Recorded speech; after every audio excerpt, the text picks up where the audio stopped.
In this section, we're going to be jumping into some 3D drawing. Now, before we get started with a perspective grid, I want to start with some isometric drawing. It's similar to 3D. In fact, you're drawing 3D shapes, but I think if you're just getting started, it's a little bit easier to wrap your head around it and understand how it works. And then once you understand how that works, it's easier to jump into the perspective grid. So that's the path we're going to be taking today. So let's get started. In the upper left-hand corner of our canvas is our wrench. I'm going to go ahead and tap on that. I'm going to make sure I'm on the canvas section in our actions, and I'm going to go ahead and toggle on that drawing guide. I don't necessarily need the grid, which is the first thing that usually pops up when you turn it on. So I'm going to go ahead and tap on Edit Drawing Guide, and it's going to take me to my Edit Drawing Guide section, and up along the top, I'm going to tap on Isometric. Now everything looks pretty good here. Last time I used my grid size, I had it at the size I wanted. Usually it starts a little bigger. I like it a little bit smaller. And now that I have it where I need it, I'm good to go. I'm going to go ahead and toggle on Assisted Drawing down at the bottom. I can do that in my layers, but sometimes it's easier to do that here before I jump out of there. So I think I'm good to go. I'm going to click on Done in the upper right-hand corner, and now I have my grid here. I'm going to go ahead and I'm going to choose a color, maybe a nice, just medium shade of purple. I'm going to go to my background color, actually, and that's going to be my medium shade of purple. Yeah, it looks good. I think I'm going to roll with that. Maybe a little lighter. Anyway, maybe a little darker. I don't know. I'm indecisive here. That's good. That's fine. I'm ending it there. Okay, we got our color. Now, the first thing I want to do is I want to draw my cube. So I'm going to grab a shade of white there. I'm going to make sure that my pen is on the nice technical pen. That seems to be that gives me a good solid line to draw with. Now, like I mentioned, draw assist is on, so any line that I draw is going to be on this grid. I'm gonna undo those lines there, and I'm gonna zoom in a little bit so it's a little easier to see, and I'm going to draw a cube. Now, using this grid, I can start at any point and draw to my next intersection point. Now, using the grid, I'm just going to start drawing a line, and I'm going to start by tracing the lines that are already there. They're faint, but I can definitely see them. I'm going to go over 2 boxes, and then I'm going to go up 2 boxes, and then I'm going to go over again 2 boxes, and then I'm going to finish that last side and get that all in there. So we have the first side of our box right there. So now we need another side to our box. So we're going to go ahead and we're going to draw in that. It's going to go over 2.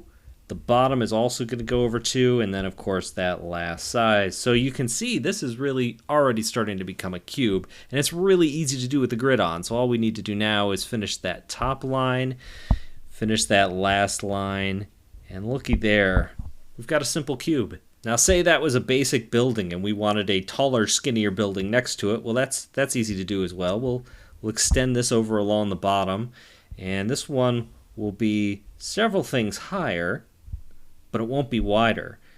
And I'll extend this line here, and you see I want to end it there so that I can draw in my top line.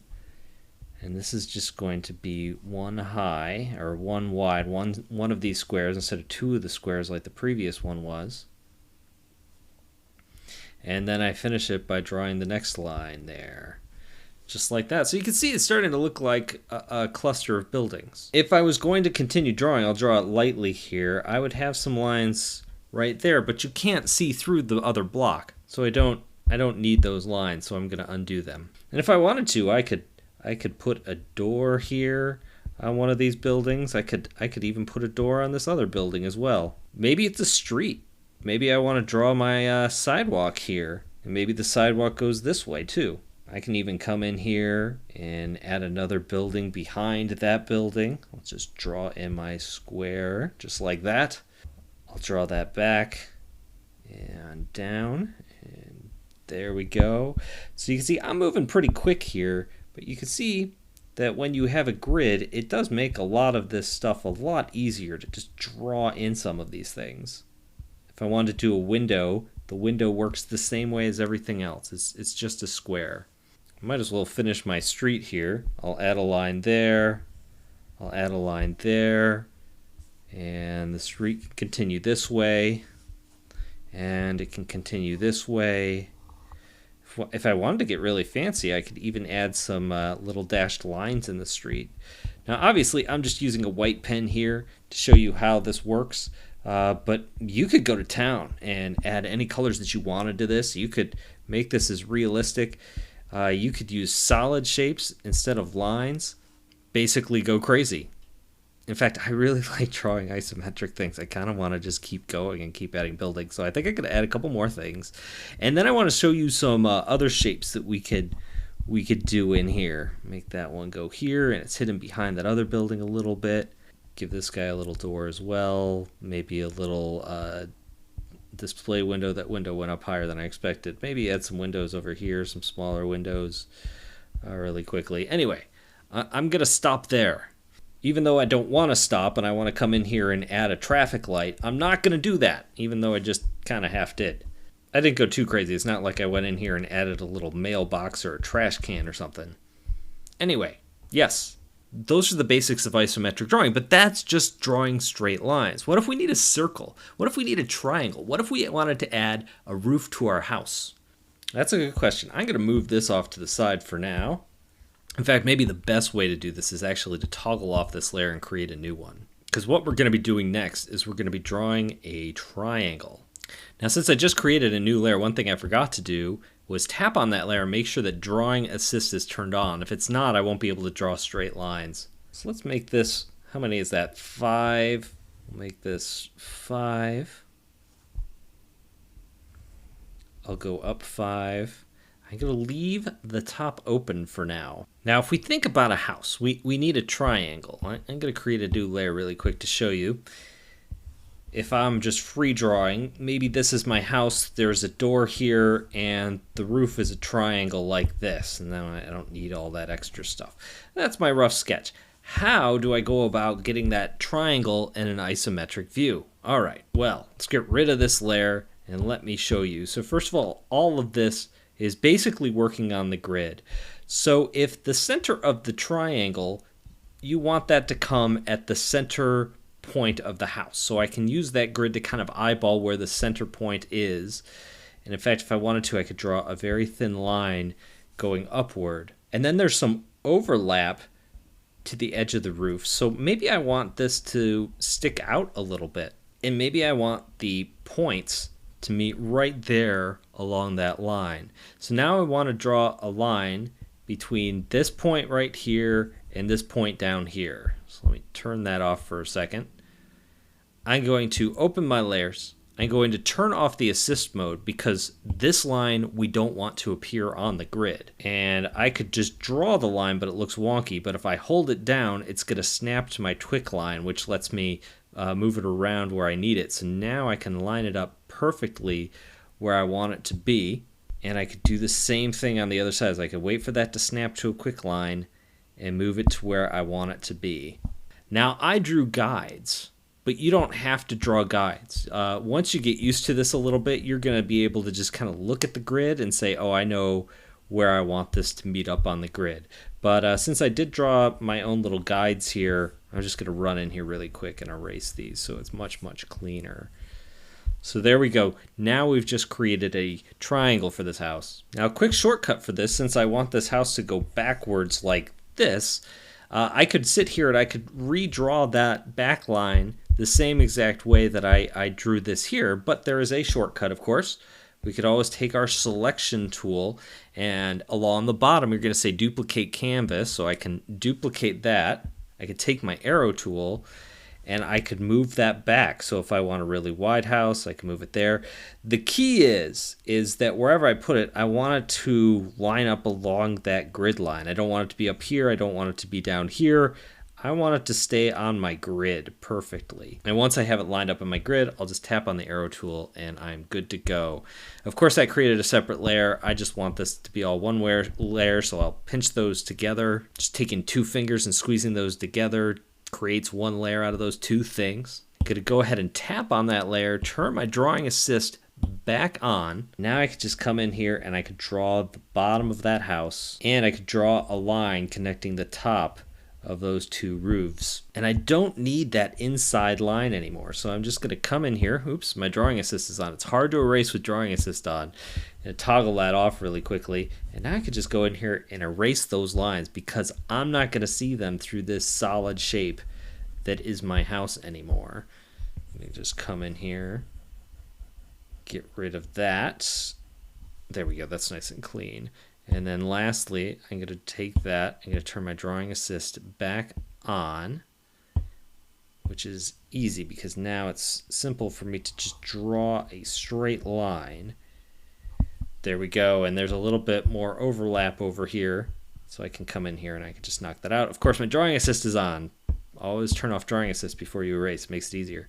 Fortunately, if you forget, it'll just be hard to erase. You won't actually ruin anything. But there we go, there is our basic house shape. And that is how we go about making a triangle. Now there's one other thing that I do want to cover here because it's really important when you're drawing isometric things. And that is circles. How do you draw an isometric circle? Well, let's check it out. I'm going to zoom in so I can see my grid a little bit better, make sure I'm on the right brush. And I'm going to draw another square. This one I'm going to make 4 high. I forgot to turn my drawing assist back on. Let's try this. Draw assist. Now I'm going to make this square 4 high. 1, 2, 3, 4. 1, 2, 3, 4. 1, 2, 3, 4. 1, 2, 3, 4. So a circle is going to be on this funky angle the same way our square is. Our square is a diamond, our circle is going to be more like an oval. So the top of the circle is going to hit this center point here. The bottom of the circle is going to hit this center point down here, and the sides are also going to be hitting that center point. I'm going to go ahead and create a new layer here. Create that. And I'm actually going to use my sketching pencil first. And the reason why is drawing circles is a little trickier. And in fact, this part takes practice. It's one of those things that the very first time you try, it's going to be tough. You know, if I was just drawing a straight line, I would get nice triangles here.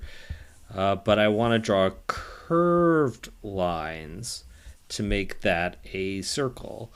And there we go. And I go over it a couple times just to get a feeling for the circle and where I want that circle to be. There we go. So I think that looks about right to me. So once I get it looking pretty good, I might just change the opacity on that. Create a brand new layer. This time I'm going to use my pen, my technical pen. And I'm just going to come through here and ink along the line that I have. It doesn't have to be perfect, but that gives you a pretty good idea. Now I can go back to the guide layer that I have here. Gonna grab my eraser, and I'm just gonna go really big with that eraser and just erase everything.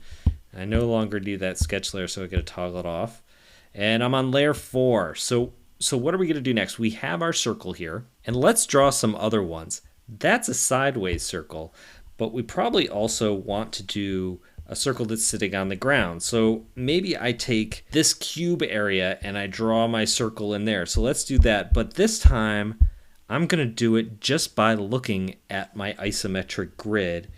And I'm just going to try and estimate about where it will be. And so this sort of thing, it really does take some practice to get used to. You just kind of have to find that point and practice drawing a circle on that grid, and slowly you'll get used to it. And sometimes your edges get a little sloppy, but that's okay. It's just all about the practice with this sort of thing and getting a sense of it and getting an eye for it. But once you have it cleaned, you could do all sorts of things. For example, last time when we had the triangle, we made a roof. Well, what if we wanted to make, say, a bucket? Let's go ahead and do that. So I'm going to outline that, and I'm going to duplicate those contents, similar to what we did before with that roof. And again, we're just going to move this on down the grid. Maybe I'll move it to about there. That looks good. Unselect that. And then what I could do is I can come in with my technical pen and I just draw a straight line up along the sides. And I'm going to take my eraser and I'm going to go ahead in here and I'm going to clean this up. As you can see, these are not the cleanest lines. Like I said, I would normally spend a little bit more time making these circular lines. But for the sake of example, I think this gives you an idea of what we're going for. There we go. So we have a cylinder that is open here at the top. If I wanted to, I could come in here and just quickly knock out that line. And now our cylinder is solid at top. I don't need that, so I'm going to undo that really quick. I'm going to take my pen tool, and if you think about a bucket or something, it's got some thickness to it, right? So very lightly, I'm just going to come along the top and draw my line like that. And then of course that's solid, so I have to come in here and I have to erase a little bit of the stuff that I can't see. But when I zoom out, you can see, oh yeah, that looks like a bucket or a well, something cylindrical. So those are the basics of isometric drawing. In the next section, we're going to jump in a little bit deeper, and we're going to be looking at perspective drawing.